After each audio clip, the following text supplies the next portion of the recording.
राम दोस्तों, मैं आपका भाई, आपका दोस्त, आपका बेटा संदीप शुक्ला अपने यूट्यूब चैनल पंडित संदीप शुक्ला में एक बार फिर आपका स्वागत करता हूँ। आज हम शुरू करेंगे श्रीमद् भागवत में हुए और श्रीमद् भागवत के अंदर कुछ वर्णित कथन को, जो कि भगवान श्री कृष्ण जी के श्रीमुख से वर्णन हुआ, जिसको श्री वेद व्यास जी ने बहुत ही अच्छे ढंग से लिखित रूप में वर्णन किया। तो आइए शुरू करते हैं श्रीमद् भागवत गीता का प्रारंभिक, या कह सकते हैं कि प्रारंभिक ज्ञान को। कहने के लिए कहा जाए या देखा जाए तो गीता मानव मात्र का धर्म शास्त्र है। मानव का बस एक ओनली धार्मिक शास्त्र है, जैसा कि महर्षि वेद व्यास जी ने कहा। श्री कृष्ण कालीन महर्षि वेद व्यास से पूर्व कोई भी शास्त्र पुस्तक के रूप में उपलब्ध नहीं था या नहीं थी। श्रुत ज्ञान की इस परंपरा को तोड़ते हुए उन्होंने का मतलब श्री महर्षि वेद व्यास जी ने 4 वेद, ब्रह्म सूत्र, महाभारत, भागवत एवं गीता जैसे ग्रंथों में पूर्व संचित भौतिक एवं आध्यात्मिक ज्ञान राशि संकलित कर अंत में स्वयं ही निर्णय दिया कि क्या उन्होंने निर्णय दिया, आइए जानते हैं। गीतासु गीता कर्तव्या किं मुने शास्त्र विस्तरे या स्वयं पद्मना पश्य मुखम पद्मना विनेशता। अर्थात उनका कहना ये था, गीता भले प्रकार योग करके हृदय में, क्या कहना था उनका, वो मतलब कि आप समझिए, गीता भले प्रकार योग करके हृदय में धारण करने योग्य है। आहा, कितनी अच्छी बात कही उन्होंने। जो पद्मनाभ भगवान के श्रीमुख से विस्तृत वाणी है, फिर अन्य शास्त्रों के संग्रह की क्या आवश्यकता। क्या बात है। मैं दोबारा बोलता हूं, गीता भले ही प्रकार योग करके हृदय में धारण करने योग्य है, जो कि पद्मनाभ भगवान जी के श्रीमुख से विस्तृत वाणी है, फिर अन्य शास्त्रों के संग्रह की क्या आवश्यकता है। क्या बात। ऐसे ही मानव दृष्टि के आदि में भगवान श्री कृष्ण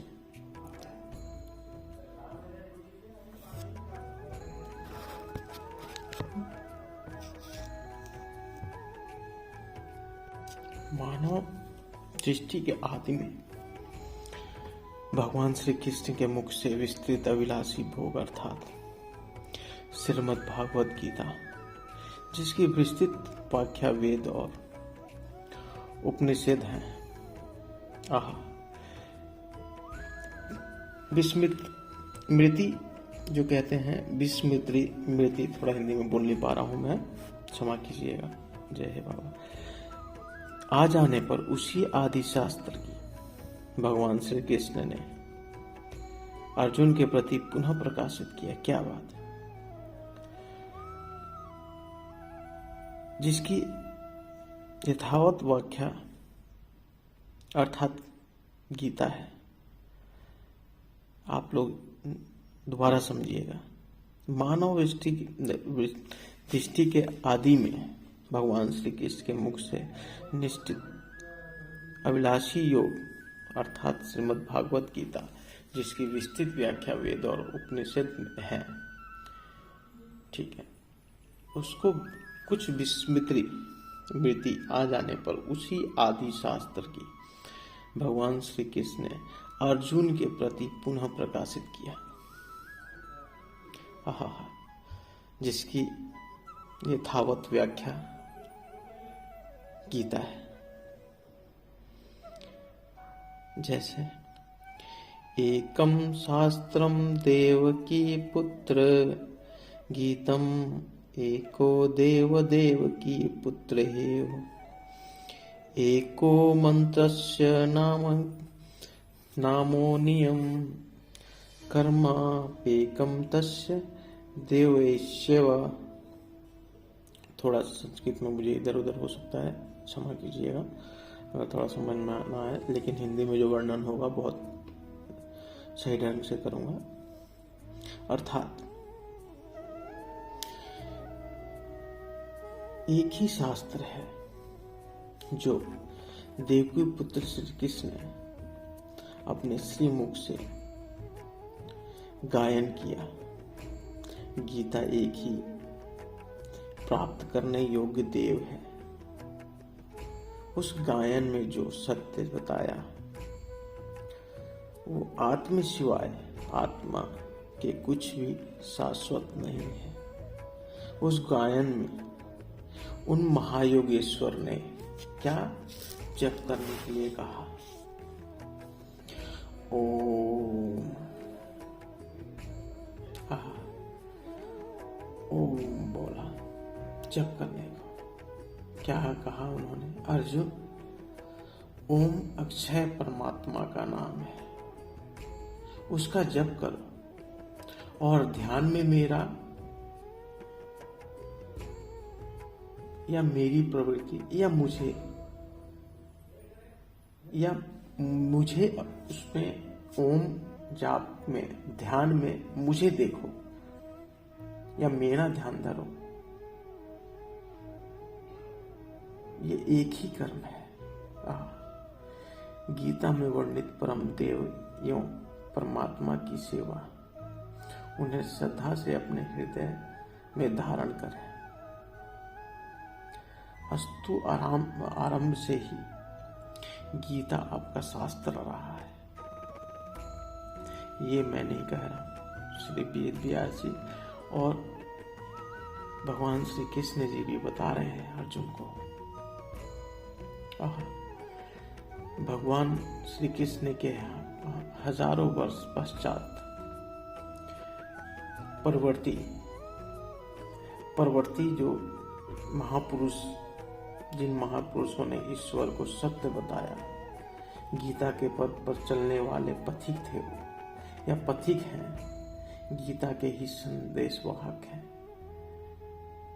जिन महापुरुषों ने बताया, ठीक है, ईश्वर को सत्य जिन्होंने बताया, ये वही हैं जो ईश्वर के कहने पे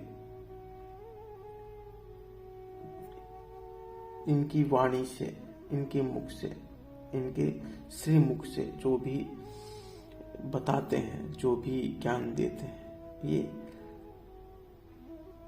भगवान श्री कृष्ण श्री हरि के आज्ञा अनुसार ही बताते हैं, जिनको गीता के ही संदेश वाहक बताया गया है। क्योंकि गीता ऐसी चीज है, गीता ही ऐसा ग्रंथ है, गीता ही ऐसा हमारा शास्त्र है जिसमें बताया गया कि हाँ क्या करना है, कैसे हमारा जीवन यापन हमें करना है। क्या बात है। ईश्वर से ही लौकिक एवं, क्या कहते हैं, ईश्वर से ही लौकिक एवं परालौकिक, ईश्वर से ही लौकिक एवं परालौकिक सुखों की कामना, ईश्वर से डरना, अन्य किसी को ईश्वर ना मानना, यहाँ तक तो सभी महापुरुषों ने बताया। परंतु ईश्वरीय साधना को ईश्वर तक की दूरी तय करना, यह केवल गीता में ही सांगोपांग कर क्रमबद्ध सुरक्षित है। गीता से सुख शांति तो मिलती ही है, यह अक्षय अनामय पद भी देती है। देखिए श्रीमद् भागवत गीता के टीका अर्थात गीता। ओम। गीता के जो धर्म सिद्धांत हैं वो क्या है? ममया वायुसो जीवलोके जीवभूते सनातन मन संस्थानि इंद्रियाणि प्रकृति स्थानी करिष्यति। अर्थात क्या मतलब है, क्या कह रहे हैं? गीता के धर्म सिद्धांत में पहले सिद्धांत में सभी मानव ईश्वर की सनातन संतान है, सभी मानव ईश्वर की संतान है, मेरे विशुद्ध अंश हैं। मानव तन की सार्थकता जो है वो क्या है? देखिए, किम पूर्ण ब्राह्मणा पुण्य भक्ता राजस्य था अनिव्य वसुधम लोकम इमं प्राग्व्य प्रजस्वम। अतः सुख रहित क्षण भंगुर अर्थात दुर्लभ मन को पाकर मेरा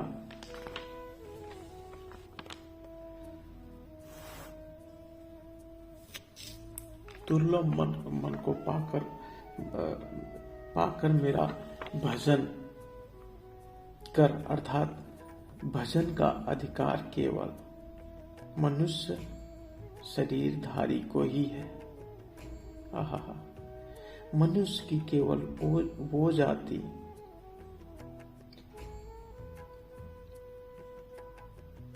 जो खुद भगवान को भी नहीं मिल पाती। इसमें जाति विशेष में बताया गया है कि मनुष्य में भी केवल दो ही जाति हैं। क्या बोला गया है? द्वौ भूत सर्गौ लोके समिन्देव असुरेव च देवो विस्तरस्यत प्रवक्ता आसुरम पारणीयम। क्षमा कीजिएगा, थोड़ा सा संस्कृत मेरा बहुत बेकार है, लेकिन कोशिश कर रहा हूँ, पढ़ के ही उच्चारण कर रहा हूँ और बता रहा हूँ।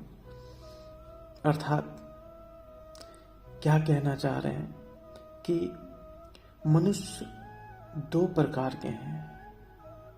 क्या? वाह, देवता अथवा असुर। देवता कौन से हैं? जिसके हृदय में देवी संपत्ति कार्य करती है वह देवता है, तथा जिसके हृदय में असुर संपत्ति कार्य करती है वह असुर है। इसके अलावा तीसरी कोई जाति नहीं। इस सृष्टि में ऐसी तीसरी कोई जाति नहीं। यही मनुष्य की सच्चाई है।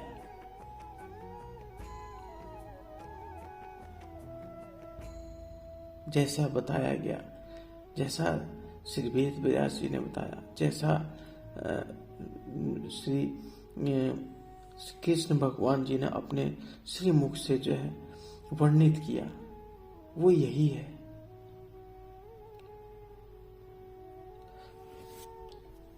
जय श्री राम। अगले पार्ट में इससे अगला वर्णन आपके लिए करूंगा मैं। आपका बहुत बहुत धन्यवाद देखने सुनने के लिए मेरे इस ऑडियो वीडियो को। आपका बहुत तहे दिल से शुक्रगुजार रहूँगा कि आप मेरे चैनल को सब्सक्राइब करें, लाइक करें, शेयर करें, कमेंट करें, जिससे मुझे भी आगे बढ़ने की प्रेरणा मिले और आपके भी